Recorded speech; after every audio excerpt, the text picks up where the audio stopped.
Muito boa tarde a você que nos acompanha simultaneamente pelos portais Caboclo, Flagrante, O Chefão da Notícia e Mura News, sempre no oferecimento de Milênio Segurança Patrimonial e também Shopping do Pé, além do nosso novo parceiro Curumim Delivery. Você já baixou aí através do QR Code? Então, baixe no QR Code e continue fazendo aí os seus pedidos.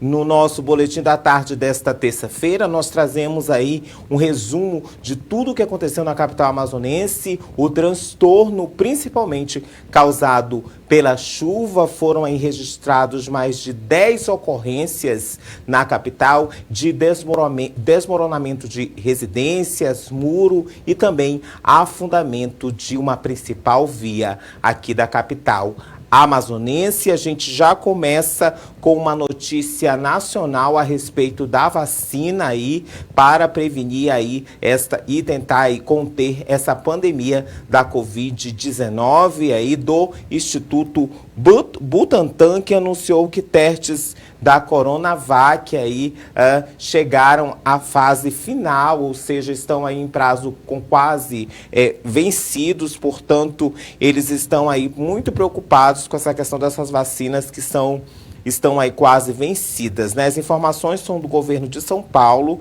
e o Instituto Butantan. Os resultados sairão na primeira semana de dezembro e a previsão é de que até janeiro de 2021, 46 milhões de doses estejam disponíveis aqui no Brasil. Os resultados serão enviados pelo Comitê Internacional Independente na primeira semana de dezembro para a Agência Nacional de Vigilância Sanitária, Anvisa, né? E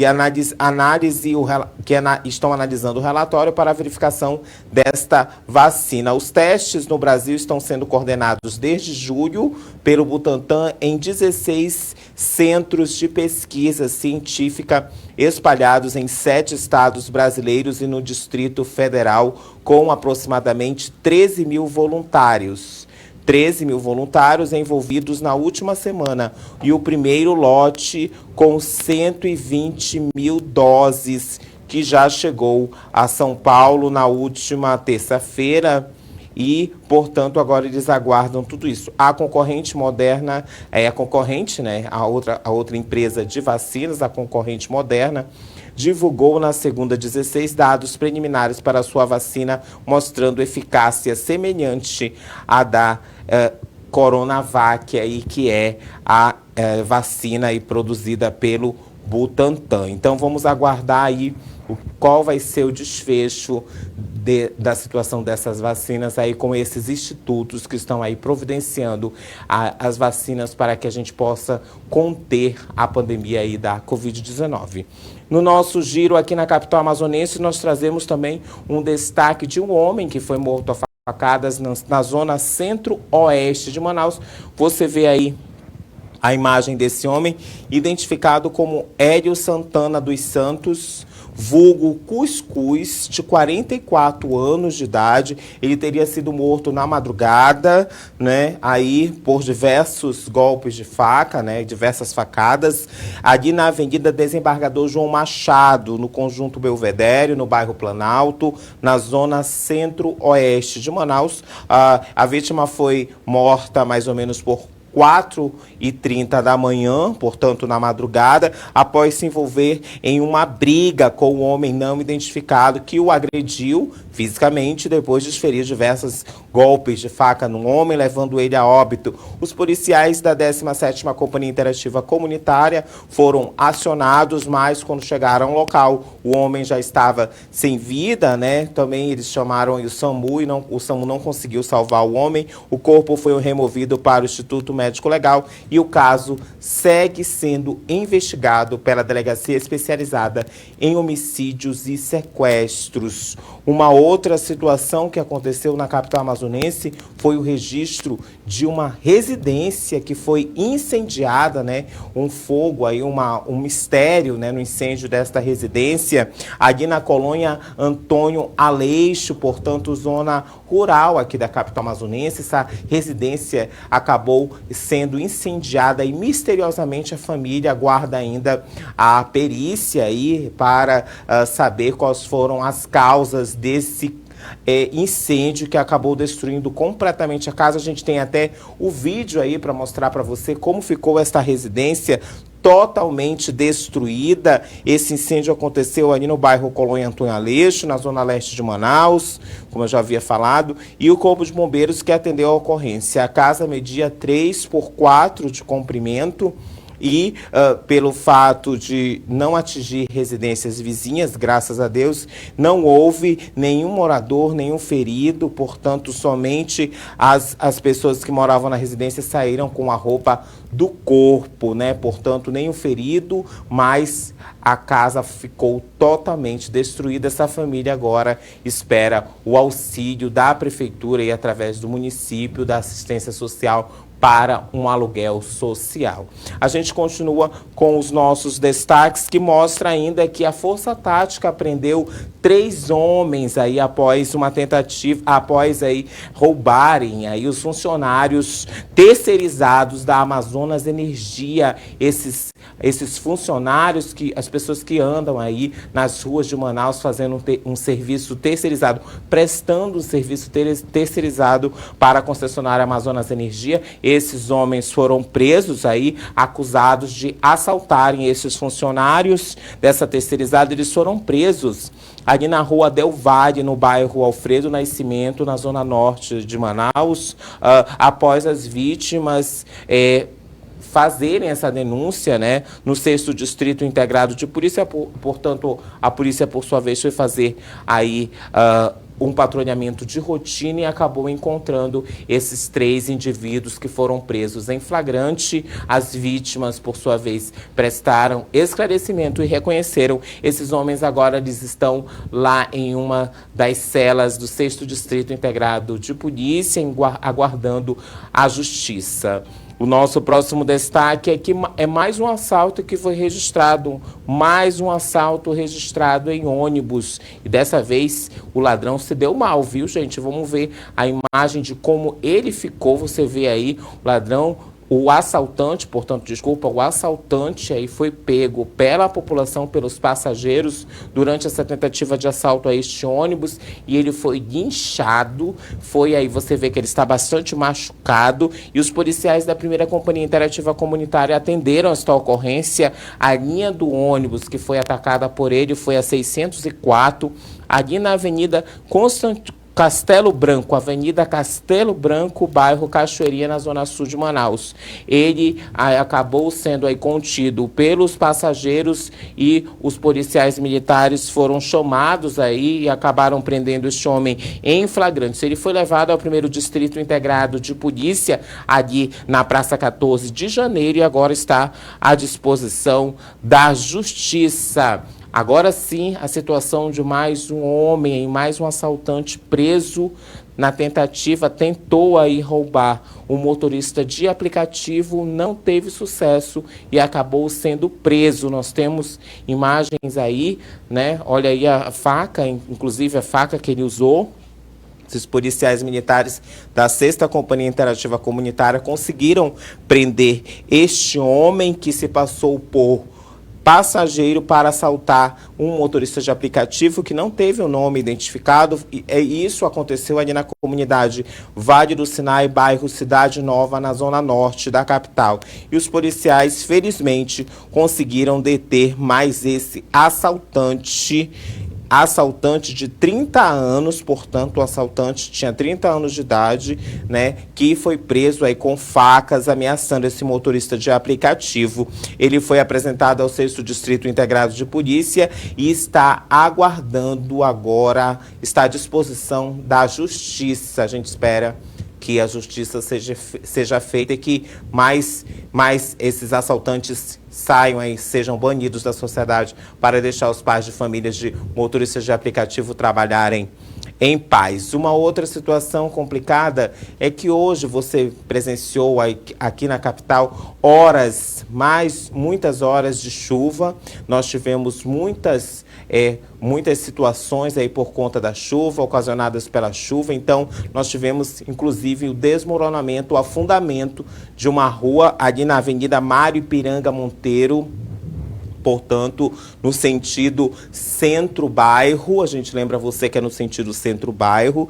E a Secretaria Municipal de Infraestrutura, CEMIF, enviou para nós uma nota informando que, devido às chuvas desta madrugada, a obra emergencial de substituição da antiga rede de drenagem profunda no trecho da Avenida Mário Ipiranga, sentido centro-bairro, realizada desde o início do mês de outubro passado, foi prejudicada em um trecho devido ao acúmulo de água decorrente das chuvas. A CEMIF diz ainda, já que está na área realizando todos os procedimentos e serviços para que a via seja liberada com a máxima urgência. E eles ressaltam ainda que há risco iminente de desabamento e todas as devidas providências já estão sendo realizadas. E durante todo o reparo e obras, o Instituto Municipal de Mobilidade Urbana, o IMO,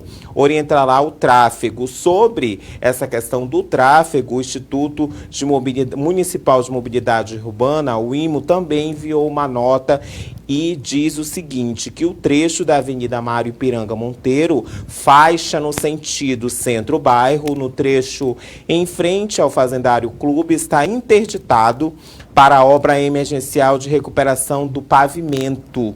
E durante a execução dos trabalhos, o trânsito está sendo desviado a partir da rotatória do Eldorado. A faixa no sentido bairro-centro está fluindo normalmente. E os agentes de trânsito do Instituto Municipal de Mobilidade Urbana, o IMO, estão desviando o fluxo de veículos do sentido centro-bairro para a rua Dona Balbina Cordeiro, dentro do conjunto Eldorado, e assim facilitar o acesso para a Avenida Djalma Batista em direção à Zona Norte. Enquanto os serviços de recuperação da via estiverem sendo executados, a área permanecerá interditada. A via está sinalizada com cones para demarcar a área isolada. Os agentes do IME estão no local para orientar os desvios e monitorar o trânsito. Mais uma situação aí bem complicada, gente. Então, você, condutor, tem que prestar atenção e muito cuidado na questão dos desvios. Então, é importante saber que essas chuvas sempre ocasionam esse tipo de transtorno aqui na capital amazonense, e nós, moradores que somos aqui, a população, devemos ter um pouco de consciência e saber os lugares onde estão interditados para que a gente possa evitar aí o trânsito nesses locais. A gente tem mais uma atualização sobre o que aconteceu,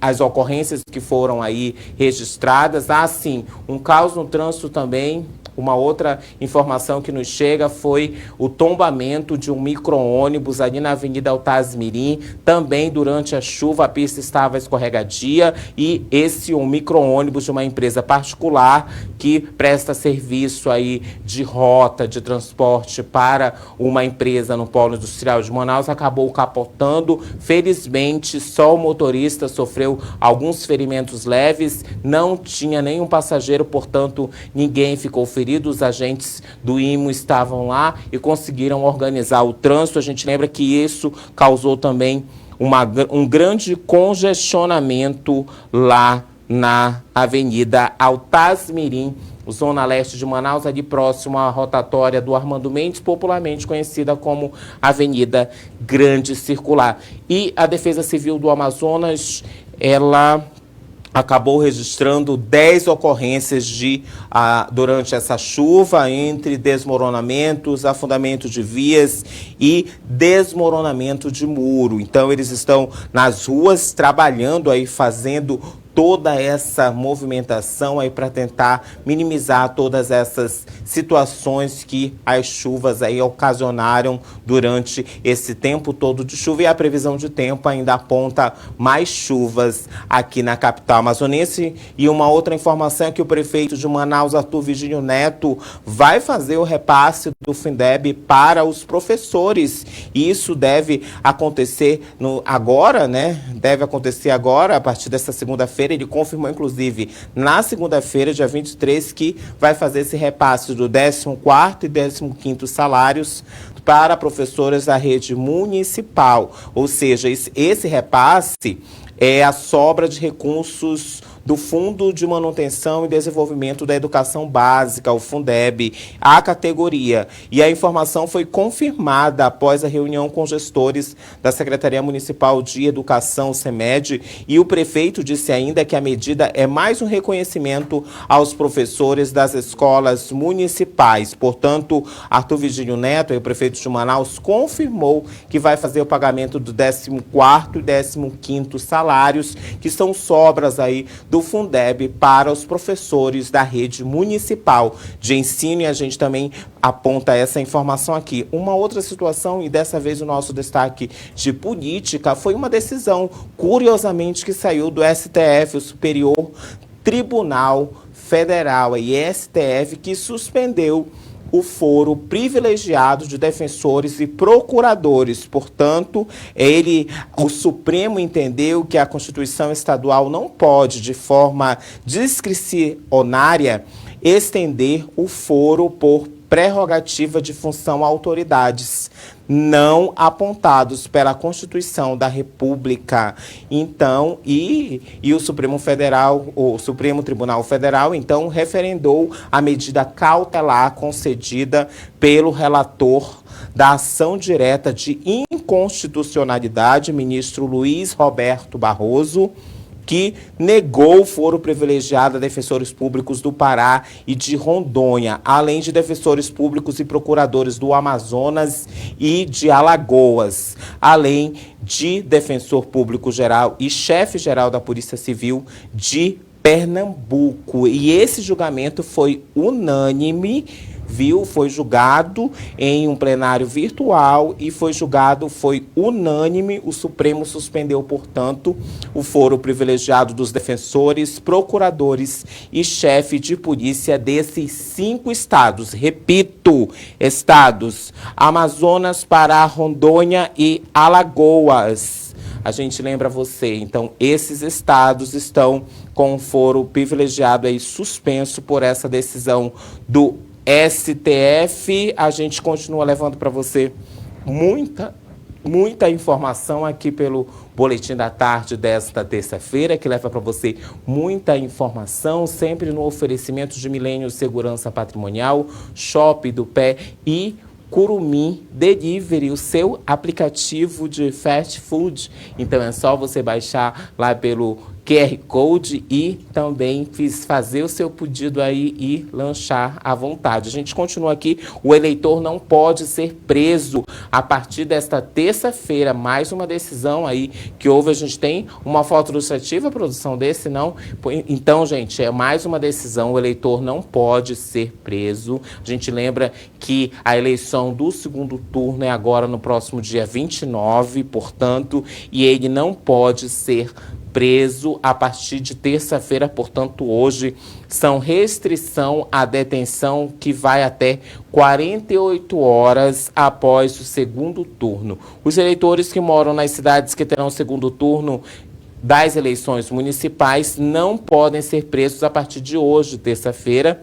A restrição é válida para o período de 5 dias antes do pleito e 48 horas depois da votação. A segunda rodada de votação será realizada no próximo domingo, dia 29. E essa é a Lei 4.727 de 1965, que restringe as prisões no período eleitoral e está prevista no artigo 236 do Código eleitoral brasileiro. E você continua nos acompanhando simultaneamente pelos portais. Não esqueça, siga-nos nas redes sociais e também os perfis dos portais Caboclo, Flagrante, o Chefão da Notícia, Mura News, e vai deixando o seu comentário, participa com a gente também pelo WhatsApp, mandando aí o seu comentário.